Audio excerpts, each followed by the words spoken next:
Hi, this is Andrea. I'm one of the part-time Scotland officers, and I mainly deal with the project side of things. And I'm here just to give you a little update. So just to put it in context, there's not a huge amount to update you on projects because unfortunately I had to take a bit of a break over the winter months, but I've been back for a little while, so I have been busy doing some other things. One of the main things I've been doing is taking part in quite a few online meetings. We're lucky that the British Dragonfly Society became a member of the Scotland Environment Link in the last few months. So that's enabling us to contribute to influencing government and taking part in projects and making links with other organisations. So far we've had an induction into that, how that all works, and we've been assigned a couple of groups. So I've attended the freshwater group meeting and also the wildlife group meeting. Of course, we're having regular team meetings as well so that we can discuss what we hope to do once things go back to normal, and also looking at funding bids that we can put together when funding channels open up as well. The usual trustees meetings, and Danielle and I meet when we need to talk things over and plan some work. The Garden for Life Forum meeting was quite interesting. Unfortunately, the big display that's usually at the Royal Highland Showground isn't going ahead this year, but they're hoping to do a smaller version at Scone Palace. We've had a Scotland group meeting, which brings together a lot of our area recorders, and we look at the work we want to get achieved for this year. And I recently attended with our Sarah, our fundraiser, the Life After Life funding webinar, which looked at all the successes that life funding has brought and hoped to influence funders that we need to have similar pots of money available now that we've left the EU. The main thing I'm busy organising at the moment is the Scotland conference. So as you can imagine, that's just confirming the programme, confirming with the speakers, giving a bit of help and advice about how to do what I'm doing here for you, because not everyone is used to preparing talks in this way. Looking into how that we can use all the tools within Zoom to make it an interactive event. And also learning about how to set all these things up in Eventbrite. And of course, all of this wouldn't be possible without the expertise of Ellie and Fiona, who are obviously bringing this conference to you and also brought the autumn meeting to you.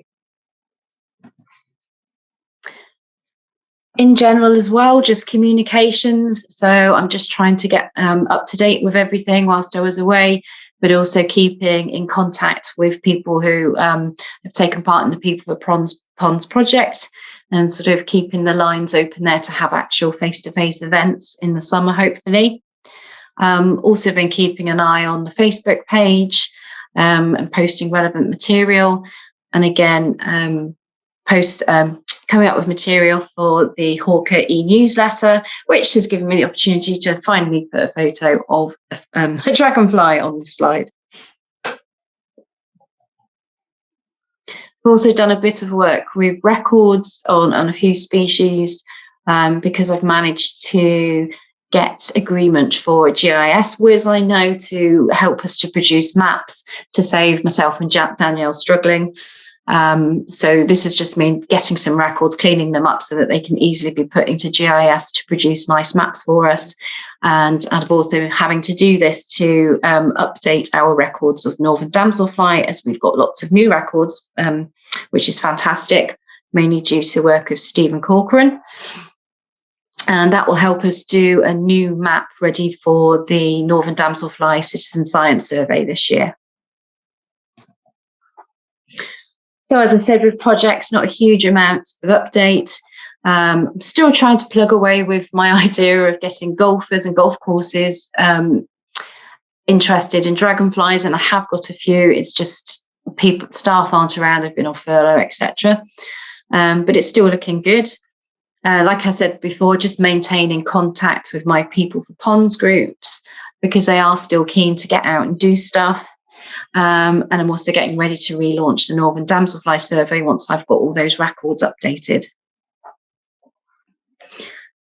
This has been ongoing, I think, throughout the whole of all these lockdowns, is having to upskill and learn different ways of doing things.